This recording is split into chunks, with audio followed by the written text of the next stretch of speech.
The environmental disaster right now at Piney Point didn't just happen overnight. The plant was built back in 1966 and abandoned in 2001. So to get more perspective on what's happened the past few decades, I spoke with a longtime environmental reporter here in Tampa Bay. His name is Craig Pittman. He currently writes for the Florida Phoenix. The first question I asked him was, what do we need to know about the history of Piney Point to understand how we got here? Well, I mean, since the plant was built in 1966, it's been a continuing source of pollution, both air pollution and water pollution for the Tampa Bay area. And over again, I found in reporting on this that the state has repeatedly bent over backwards and bent the rules to allow the plant to continue operating to the point where it just kept being a problem over and over again. And I think a lot of people don't realize it's there just because it's sort of off the beaten path there in Manatee County. But it's a mile from an aquatic preserve, Bishop Harbor, and it's right there on Tampa Bay. So anytime polluted water flows out of that plant, it goes right into Tampa Bay, where it can cause, harmful algae blooms, fish kills, all sorts of other problems. And when you were talking about bending the rules, what are some rules that you're referring to there?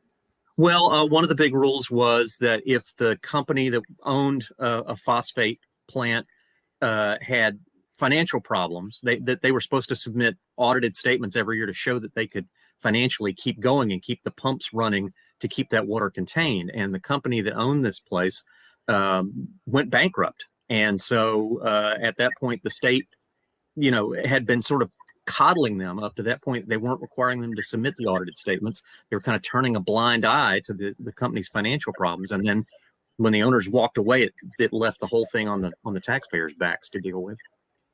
And so in the years that you've covered everything happening with Piney Point, what has surprised you the most? Just that people's ability to sort of ignore a problem until it becomes a crisis, which is sort of the standard operating procedure in Florida. I pointed this out in a column I wrote last fall for the Florida Phoenix that, it looks like we're headed for another crisis with Piney Point, and here's why. Even though they knew last fall that this was coming, still nobody in charge wanted to deal with the problem, and nobody in charge was able to motivate the folks who could do something about it to do something, until suddenly we're in a crisis and Tampa Bay is looking at an environmental disaster. And what do you think about this solution they have come up with, bringing in all of these extra pumps and just trying to get the water into Tampa Bay as fast as humanly possible? They're trying to stop a catastrophe, an immediate catastrophe, but they're creating a long-term catastrophe for the Bay, in that the stuff that they're pumping into the Bay is bad for the Bay and is likely to cause, and I can say this because it's happened before, is likely to cause a harmful algae bloom out there that will lead to fish kills, seagrass die-offs, and everything. And it's a shame because the Tampa Bay area has spent billions of dollars cleaning up the Bay and bringing back the seagrass beds to a point where it's as healthy as it was in the 1950s. And to suddenly have this huge pulse of pollution going in there, it's gonna set that cost back, I'm afraid, a decade or more. And in addition to basically all of the rules that were bent the past few decades, how else did we get to this point? Well, I mean, just the general attitude of we have to put the priorities of business above the cleanliness of our waterways, and ignoring the fact that clean waterways are important for our economy. They're important for fishermen, for tourism, and so forth. And so if you prioritize the polluting industries above the people who really need clean water to make a living, you're favoring one industry over another. And that's sort of a continuing story in Florida. And we're seeing it over and over again, where it plays out, and it's a disaster, not just for our environment, but a disaster for the people who depend on a clean environment for their businesses. And is there anything else you think the people of Florida, really the people of the nation now, because this has become a national story, should know about what's happening at Piney Point right now?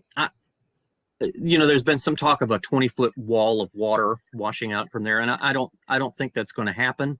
I think they're going to pump enough out of there to prevent that from happening. But I guess the thing to know is this is only one gypsum stack out of about 24 that we have in Florida. And, the others are not close to the water like this, but they pose a similar risk.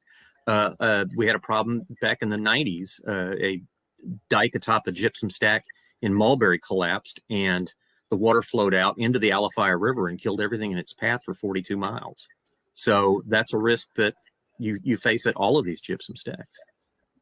Hopefully we can learn from what's happening right now in order to prevent something like this from ever happening again at this point. That's the thing about Florida, is we seem to never learn from our history. Hopefully it'll change this time. We can only hope. Yes. Craig Pittman, Fingers thank you so crossed. much.